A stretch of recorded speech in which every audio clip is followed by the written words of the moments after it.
Hi, everybody. How are you all doing today? It's so nice to see you again. I hope last weekend was extra special for you, that you enjoyed a wonderful Easter Sunday, and I do hope that the Easter Bunny visited each and every one of you. When we see each other again at church, you will have to tell me all about that. Let me know what the Easter Bunny brought for you. Well, last week we talked about Jesus rising up from the dead and how he is our salvation, and we look forward to being with Jesus one day. And now we're going to get back into our Bible stories. Before we talked about Easter, we talked about, do you remember? Talked about Daniel. And do you remember what happened to Daniel? Remember how somebody sort of tricked the king and made the king sign something, and because of that, Daniel was thrown in the pen with all of the lions because he refused to bow down and worship the king. He worshiped who? One God, the one true God. Now the king, he was sad because he was a friend of Daniel's, and he really didn't want to see his friend die, but he had signed that document and he didn't want to look bad in front of his people, so he sent Daniel into the lion's den. Do you remember what happened? Who was there with Daniel?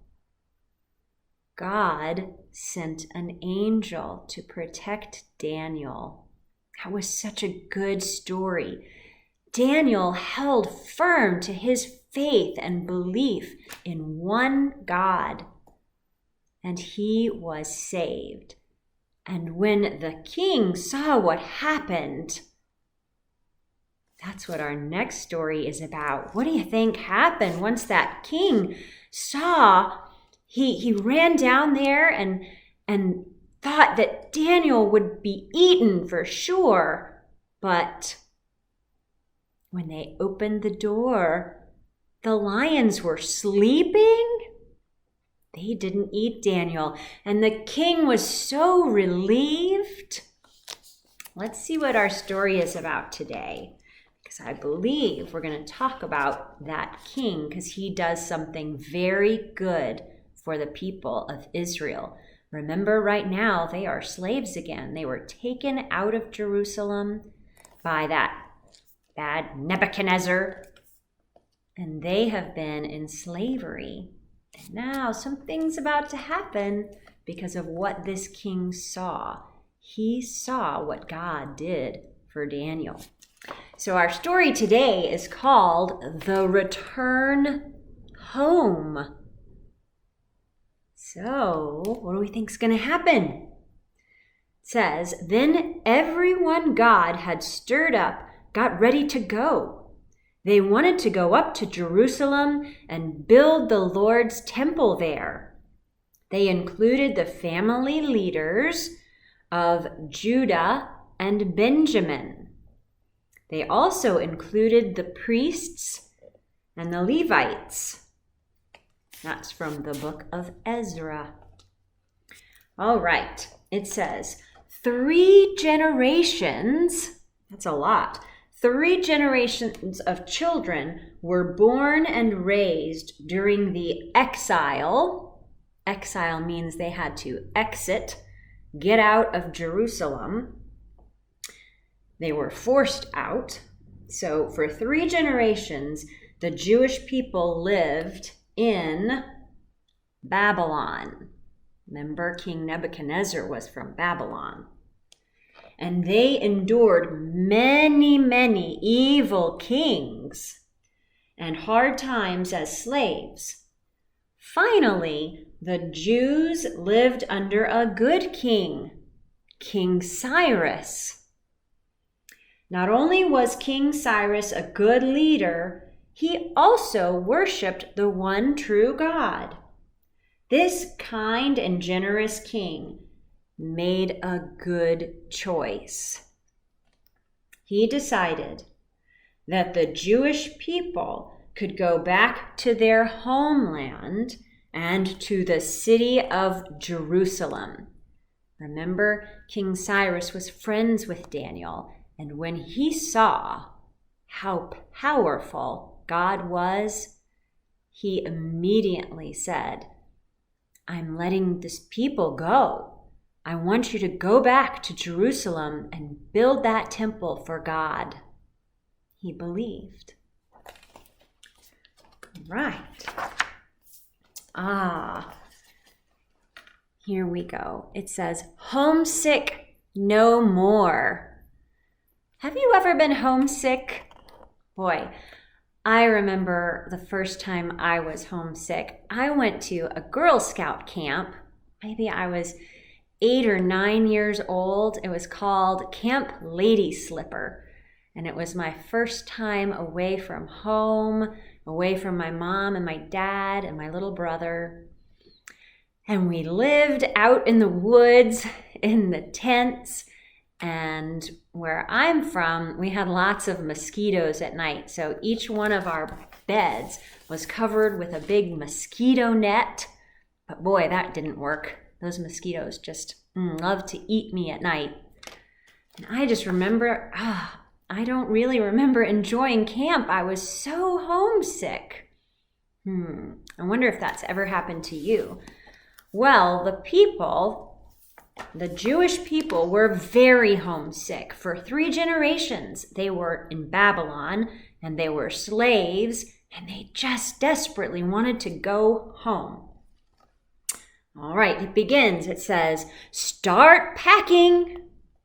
King Cyrus announced, you're going home to Jerusalem. It's time to rebuild the temple, and I'm sending you home to do the job.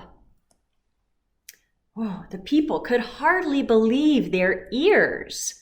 They're so excited. They started packing and planning. The king ordered that all the treasures from the original temple be sent along with the people. There were dishes and decorations. Here's pictures of the pots. And there were decorations of gold and silver, enough to fill a new temple. Nearly 50,000 people left Babylon.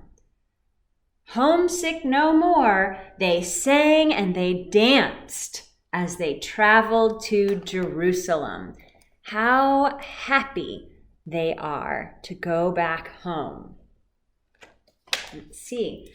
And here they are. When they arrived, they rebuilt the altar to worship God and thank Him for bringing them home.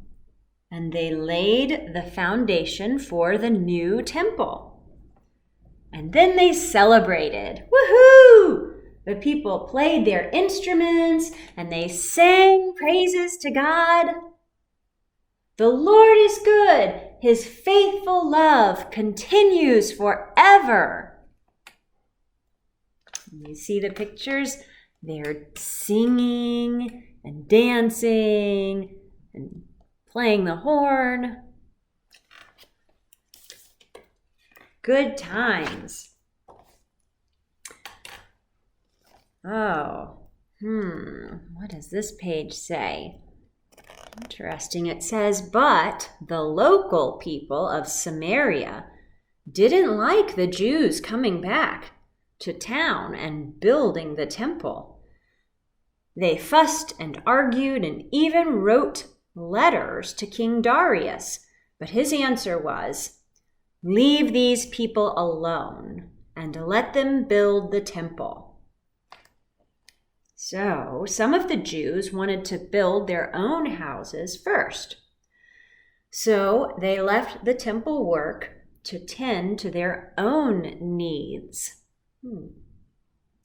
But When God sent messengers to remind them of their assignment, the people went back to working on the temple. So it sounds like maybe they're starting to listen to the messengers. Before long, the beautiful temple was finished, and God brought his people home. It's looking beautiful. See the temple they're building again? Let's see what God's message is for us today. God says, "Welcome home, my children. You are back in Jerusalem. From this day forward, you will be my temple. Not a temple of stones and rafters, but a temple of people." So he's saying, you and me, our bodies, we are his temple.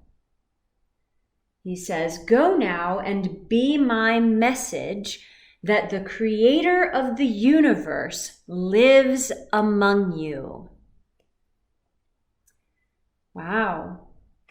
So it feels like things are changing. Remember, we read so many stories of hardship and the stubborn people. They would not listen to God. I wonder if things are looking better. Maybe they're really starting to learn to love God, to trust God, to listen to his prophets, his messengers. Well, we'll have to wait until next week to see what happens next. Gosh, though, I sure hope they listen. And I hope they understand what God has done for them. Well, today was a good story. They were set free and they got to go home back to Jerusalem. And as a people, I bet they were very, very happy. Well, thanks for joining me today. And I hope you're enjoying the weather outside. It's so warm. Maybe some of you are even able to get in your pool. I don't know. It's a little chilly yet for me. I'll stick my toe in there, but I still need some warm nights to heat up the water for me. But maybe you're more adventurous. Well, again, I'm glad to see you, and I hope I get to see some of you at church soon. And before we go, let's say the Lord's Prayer. Who's going to say the Lord's Prayer for me today? I think I'm going to ask Carter to say the Lord's Prayer for us today. How about it, Carter? I bet your mom and dad will help you. All right, thanks again, and I'll see you soon. Bye-bye. Our Father, who art in heaven, hallowed be thy name. Thy kingdom come, thy will be done, on earth as it is in heaven. Give us this day our daily bread, and forgive us our trespasses, as we forgive those who trespass against us. And lead us not into temptation, but deliver us from evil. For thine is the kingdom, and the power, and the glory, forever and ever. Amen.